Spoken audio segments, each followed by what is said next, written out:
कोई कोई लोग कहते हैं कि हमने 16 सोमवार के व्रत करे गुरुदेव, और 16 सोमवार के व्रत करे, उद्यापन करना है। हमने कहा पहली बार कर रहे हो कि पहले भी कर चुके हो? गुरुदेव, मैंने तो 16 सोमवार कई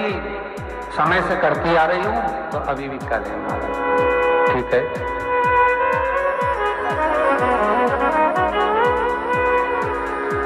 अब उद्यापन करना है तो मन की छोटे रूप में कर दूं, एक जोड़े को जिमा दूं और देकर बस पूजन वगैरह कराकर पूर्ण कर दूं।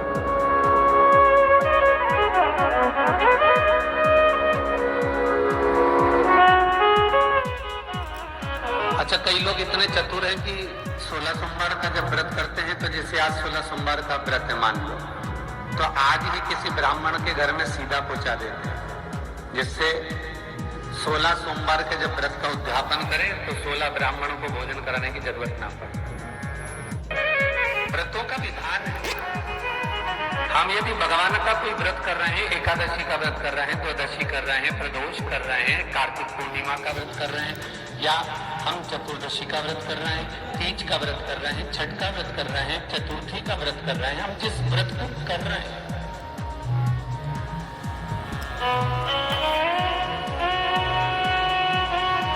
आपसे किसी ने नहीं कहा कि आप व्रत का उद्यापन करो। 16 सोमवार का व्रत का जरूर विधान लिखा है कि इसका उद्यापन करो।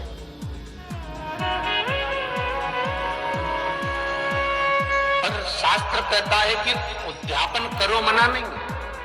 पर भगवान का किसी भी व्रत का, चतुर्थी हो, तीज हो, छठ हो, पंचमी हो, 14 हो, पूर्णिमा हो, जो भी आप व्रत कर रहे हो उसका यदि उद्यापन कर रहे हो तो उस उद्यापन को पूर्ण रीति से, दिल से, मन से,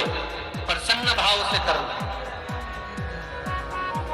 तब जाकर कोई व्रत आपने जो करा है वो सिद्ध हो पाता है महाराज, तब उसकी सिद्धता पाई जाती है, तब उसका वर हमें प्राप्त होता है।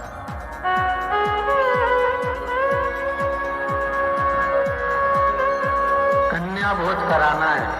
नवरात्रे, जरा ढूंढो कन्याओं को,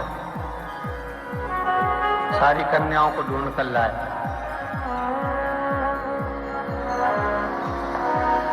इतनी इतनी सी प्लेट में इतनी इतनी सी खीर और एक एक पूरी और जरा सी सब्जी रख कर दे दिया कि अब ये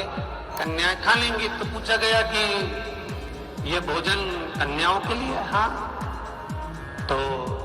इतना इतना सा क्यों रखा? तो कहा महाराज जी बात इतनी सी है कि वो सब दूर से खा के आई है ना, तो कुछ खा तो सकती नहीं। और जितने भी श्रोता भाई बहन टीवी के सामने बैठे हैं, फेसबुक यूट्यूब पर सुन रहे हैं, मोबाइल पर सुन रहे हैं, बड़े सावधानी से सुनना, बड़ा सुंदर सुनना। शायद हमसे भी ये गलतियां बहुत होती हैं और हम इसको सुधार लें, हम इन गलतियों से थोड़ा सुधार।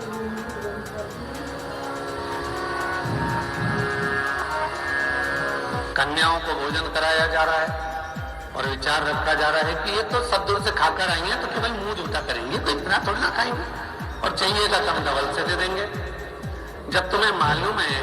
कि नवमी के दिन, अष्टमी के दिन कन्याएं सब दूर भोजन कर कर आती हैं और उनका मुख झूठा कराने का क्रम तुमने करा, उसका कोई पुण्य मिला क्या तुमको? जब कन्याओं को भोजन कराया जाए, जिस ब्राह्मण को, जिस अतिथि को हमने बुलाया है, उसको जब तक तृप्ति ना हो तब तक हमें व्रत का, उद्यापन का, पूजन का कोई पुण्य प्राप्त नहीं होता।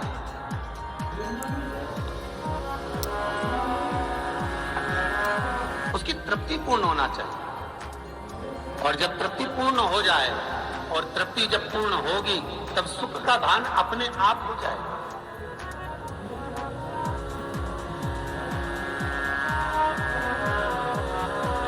महाराज, अष्टमी के दिन कन्याओं का भोजन कराओ या नवमी के दिन कन्याओं का भोजन कराओ, पर देवी भागवत तो कहती है, देवी भागवत तो वर्णन करती है कि पहले नवरात्रे से लेकर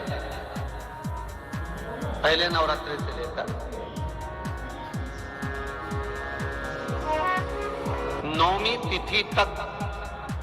जितने दिन देवी के होते हैं, प्रत्येक दिन में आप किसी भी दिन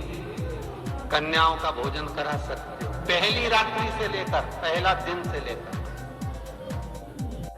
पार्थिव शिवलिंग का निर्माण प्रदोष काल में, प्रदोष समय में उसको करिए और करने के बाद में प्रदोष काल में शाम के समय सोमवार के दिन दोपहर के तीसरे पहर में जब आप पूजन करो, प्रसाद बनाकर 3 हिस्से कर 2 हिस्से का स्मरण कर 1 हिस्से का स्मरण, एक मंदिर का, 1 हिस्सा भक्तों का, 1 हिस्सा तुम्हारा, ऐसा भाव वर्णन करते हुए अभिषेक पूजन करने के बाद उस शिवलिंग का विसर्जन करें। ऐसे 16 दिन, 16 सोमवार तुम्हारी जब पूर्ण हो, तब 17वां जब सोमवार आए, उस 17वें सोमवार पर 16 जोड़े ब्राह्मण आदि जो बुलाएं, जरूरी नहीं कि ब्राह्मण के बुलाएं, आप जिसको बुलाना चाहें, आपकी मर्जी जिससे हो उसको बुलाकर उन 16 जोड़ों को स्मरण कराकर पूजन अभिषेक कर भाव से,